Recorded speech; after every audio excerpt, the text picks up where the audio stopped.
Hey everybody, it's Dr. Claw here with a tutorial on how to complete the funding request. So this is a pretty big assignment in terms of points, and the reason for that is because it does involve some research and it involves a little more legwork than some of the other assignments like the company description or something where all of the content is really coming from your head. So I'm going to walk you through the content, the writing style, and the design that I'm looking for. So first of all, note in the what to do section, which tells you what to put in the content of your funding request, this is all quoted from the SBA, the Small Business Association. And as always, you can click on the link to look directly at the website. What I've done here is kind of organize the information from the SBA in a way that's hopefully a little easier to digest. So first of all, let's talk about your goal. The goal for the funding request is to clearly explain how much funding you'll need over the next 5 years and what you'll use it for. Okay, so there are 3 different elements in this sentence. How much funding? So make sure that you identify that number at some point in your request. A period of time. So you need to identify financial projections for 5 years. And then you'll need to identify what you're going to use that money for. Now, if this is something you've never done before and you're not like an accounting major or something like that, don't freak out. This assignment actually has the tools you need in order to fill in the charts and all that jazz. So it's not going to be, you don't have to come up with all this information by yourself. All right, so then these 4 items break down how to do this step. All right, so first, identify if you want debt or equity. So are you asking to borrow money or are you offering a part of the business to an investor partner? Once you've determined that, you'll identify the terms, the length of time your request will cover. So are you asking for the money for a certain amount of time, for a certain number of years, and then you'll pay it back? If it's if you're doing equity, are you ever planning to buy back that equity from the investor, that sort of thing? And this is, so when you introduce your terms, I'll probably be early in the funding request. And then when you explain to the investor how they're going to make money, that can either come in this same section where you're talking about the terms, or it could come later. In fact, it might be good to do it in both places. As a kind of introductory, like, hey, this is how you're going to make money. And then in your conclusion, kind of reiterating how the investor is going to make money, because you're asking for funding. So you're asking someone for something. That means you need to be persuasive. And we know that the first and last things are the things that people remember the most. Okay, so identify your terms and then explain how will you use your funds. This usually is going to look like a table of some sort. It's just a breakdown of, here's how I plan to spend the money. I'm going to spend this much on supplies and this much on salaries and that sort of thing.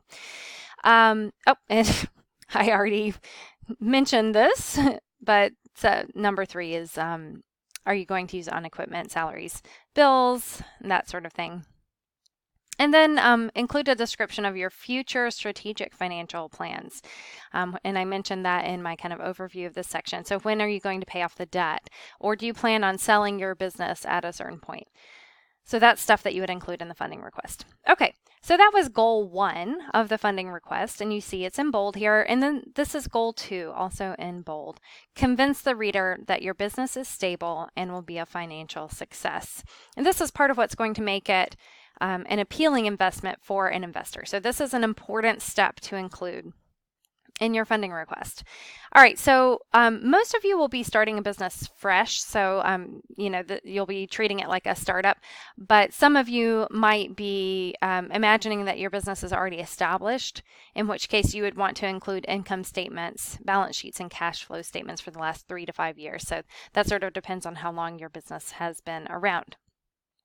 Okay, so number 1 only applies to you if you are working with a business that is not in the startup phase right now. Okay, number 2, 3, 4, and 5 apply to everybody. So this applies whether you are creating your business from scratch right now or have an older one. So identify collateral you could put against a loan if if that exists. And I'll remind you, all of these materials can be made up. I mean, you could say like, oh, I have like 5 boats I can put up as collateral or something. That's fine. This doesn't have to be your real experience in life right now. Provide a prospective financial outlook for the next 5 years. And that was mentioned up here as well.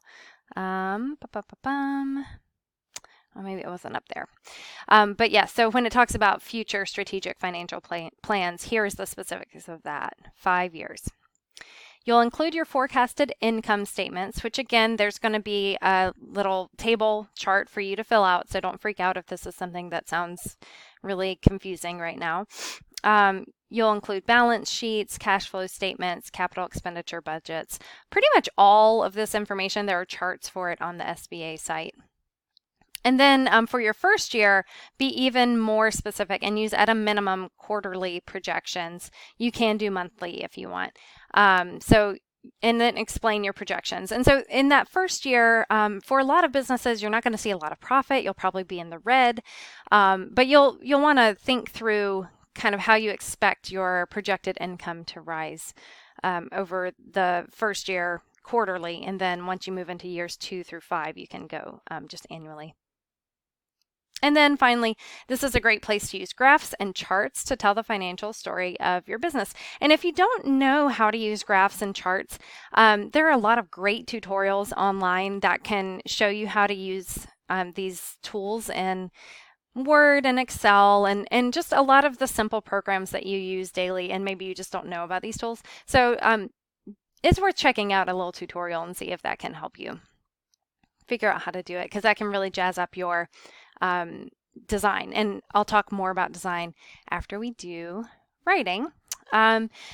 But I also want to leave you with a strong suggestion, which is to use the Calculate Your Startup Cost link on the SBA page linked above. And I explain how to get there, but I'm going to show you real quick because it's nice to make sure you know how to do it. Okay, so when you click on the main SBA link, you've probably seen this page a million times and you usually scroll down. Well, this time you can click right over here, Calculate Your Startup Costs. And here you go. You've got some links that will take you directly to which type of startup cost calculation you're trying to do. And you can scroll down through here to find exactly what you're looking for. There are even lists of things to consider the costs of. And it's even got stuff about taxes. When you scroll all the way to the bottom, you'll see this is a fillable PDF, and you can just click on that to download it. Okay, so let's go back to the funding request. In your writing, I want you to work on balancing detailed information with boiled down, easy to understand descriptions of the financial components of your business. And what this means is that basically you're going to have a lot of financial information, and your investor is going to want to be able to see it, but you're also going to want to make it accessible. So boil it down, make it simple in some way. And this might be that you have sort of 2 representations of your financial projections. So maybe you've got a little chart that demonstrates your projected growth, and then the detailed table with the actual cost breakdowns comes after that, so that if an investor wants more details, they can look at that table, but they can get a really clear overview of what you're expecting from your chart or your graph or whatever. You can also do this without a chart or a graph, where you maybe in a sentence or 2 provide an overview of each section. So, the table below shows that over 5 years, our projected income will rise, at an exponential rate because we're awesome, but you can use that. You can use words or a visualization to help simplify that information for your investor. And then you can follow up with the details so that an investor has an option to look at those if they want. Okay, so one thing to note is this document will be both persuasive and informative. So it's informative because you're sharing financial projections, right? Like you are providing information to this investor.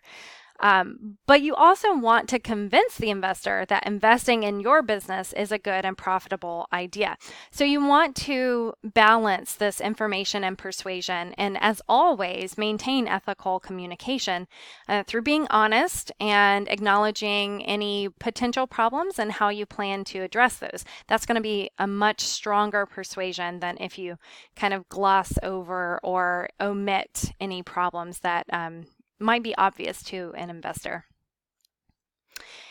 And you will address the risk to reward ratio. So obviously any investment has some risk potential to it. So let your investor know what is the risk in investing, and then what could you get out of it as an investor? You know, how might this reward an investor? Okay, so to sum up for writing, you want it to be simple enough for someone to understand and offer details maybe in an appendix or in a later part, but make sure you lead with the simplified version of the information and balance that information and persuasion. Okay, the design of this is an informational packet. What that means is it's something that is going to be eye-catching in some way. Like I said, we'll have some simplified and boiled down elements that someone can glance at and really get a sense for what your business is doing, what it's looking like, what its financial growth looks like.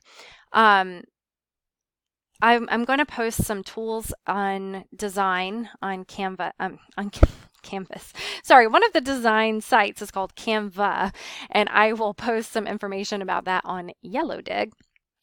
But anyway, so keep in mind that you're trying to kind of spark interest with this. So this is not going to be as dry or like a standard format like the business letters and the memos that you've written. This is going to allow a little more creativity. So think about your company's mission, your company's identity, you know, those things that you've already kind of constructed in your previous assignments.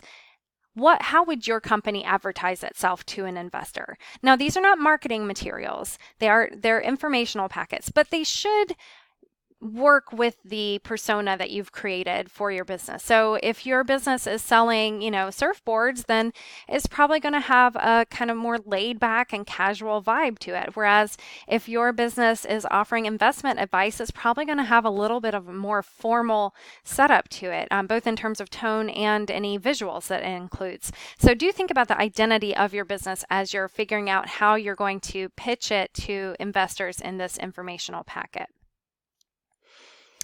Okay, and always keep these elements in mind. Your content should contrast with one another, so make sure that things are easy to see and that you don't put similar colors on top of each other.